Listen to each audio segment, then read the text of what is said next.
Okay, here is how I created that image. We're shooting directly into the sun.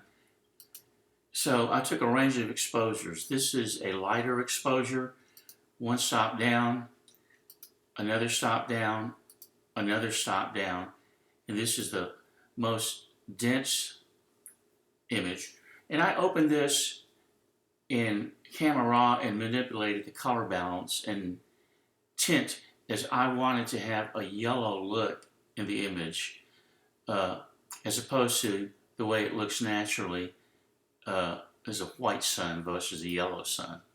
So then after that, what we do is we close this out. We're going to open Photoshop, and scripts load files into stack.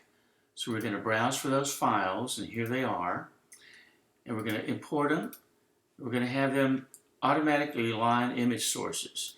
And I'm doing that because these were shot handheld, and they will be out of registration with each other when used the way I'm using them in a stack. Photoshop is going to do its magic and register these devices. There we go. You can see here where the files don't match, but all this area here is registered. So I can take my crop tool and make it a 4:6 and make it like this.